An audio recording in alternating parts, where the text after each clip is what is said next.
The next comic has 3 names like he's a fucking killer. Folks, put your hands together for Joseph Campbell. Michael, everybody, let him hear it. Joseph Campbell, Stephen Campbell, but Joseph Campbell, Michael will work. How is everybody? Hey, hello. I just want to start. I saw a dude over here, and I won't address you personally, but I was walking into the bathroom, and he had just got done taking a piss, and he was power stepping to the door, and he kind of saw me, and kind of blushed a little bit, and then Steph Curried back to the sink, and then realized that I had caught him, and he's like, I'm sorry. And then he just walked right past me. He was super embarrassed. It was kind of cute. And if it makes you feel any better, I don't wash my hands after I take a piss either. You know what I mean? Why should I? Right? My dick's been sitting inside my pants all goddamn day. My hands have been touching sneezy doorknobs, shaking hands with that dick-covered hand motherfucker. I went to a 7-Eleven today. I pumped nacho cheese out of the nacho cheese dispenser. You know what didn't touch that? My dick. I'm with you, brother. You could, dude, really think about it. We go in there, it says employees must wash hands before they, no, it should be before they piss.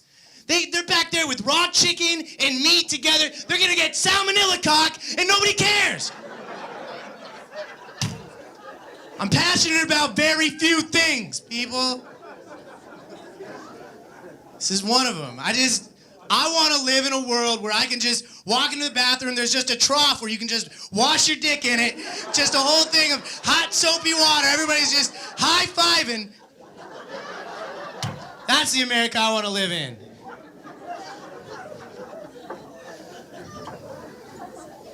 I'm glad you guys are not a very hygienic crowd. I'm gonna tell you guys a tale. When I was a freshman in high school, I went out into the parking lot of the school and I bought a fistful of penis enhancement pills from an old Guatemalan man. Regularly, yeah. This was just a thing that I did. The whole classroom did it. Everybody in the whole class, the jocks, the nerds, everybody bought them. And the first red flag should have been we were buying them. Units of measurements were fistfuls. Right? The second one, he was just hey, take 2 of these in the morning, jerk off. Take 2 at night, jerk off again. I was I was gonna do that shit anyway. I'm a freshman in high school, right? I was all right, cool. I'll go with it. And so, it was crazy. But the thing was, everybody's oh, that dude was a creep. That old man selling. No, he's a marketing genius.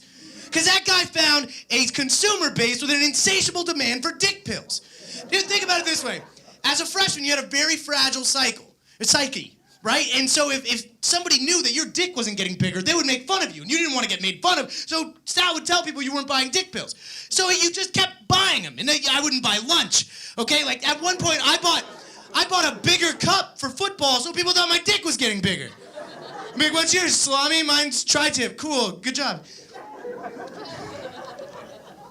But then one day, there was sweeping reform. The principal went on the intercom, and he made a strict, no old Guatemalan men allowed to sell penis enhancement pills in the parking lot rule. And typically, I don't like it when big government gets involved with small business. But that time, I was okay with it. Everything went back to status quo, It was just, people were making fun of each other for, normal things, like being fat and gay. It was high school, come on, that's what people did. I'm not happy about it. I'm not happy about the dick pills I bought either. Right? We all have a past. But then 2 weeks later, I go to the gas station, I run into Sal, the dude that had been selling us all these dick pills, and he starts the pitch. He's like, hey, Steven, dick pills, blah, blah, blah. And I put my foot down. I was like, no, Sal, things are back to normal and they're better without you. And he's like, oh, so you figured it out? I was like, figured what out? He's like, I've been selling all you motherfuckers multivitamins this whole time. And so that shit hit me in waves. First, Sal, I thought we were friends, homie. Secondly, why'd you make me jerk off? Right? That was kind of weird.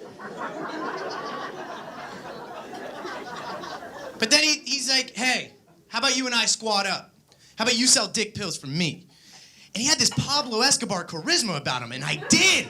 I sold them. In retrospect, I don't know why I didn't just go to a Vitamin World and just do it myself, but it was just a thrill of it, you know? At the peak, I was selling fucking freezer bags full of multivitamins to my classmates. I was getting invited to parties I had no business being at. We're just crushing up B12 in the bathroom, just snorting it. That part didn't happen. But the shit all came crashing down one night. I came home, and my mother's sitting at the coffee table. She's just bawling. She's crying. And she has this freezer bag in front of her. It's just full of fucking vitamins. She's crying. She's like, Steven, I didn't know that you were buying drugs, and I was cleaning your room. It's like, first off, nobody cleans inside of drawers, you Snoopy bitch. You were being very rude.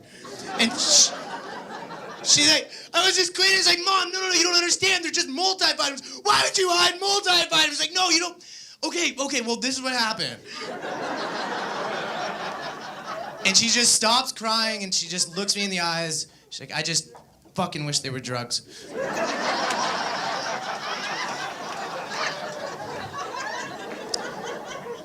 So, that's how I got here.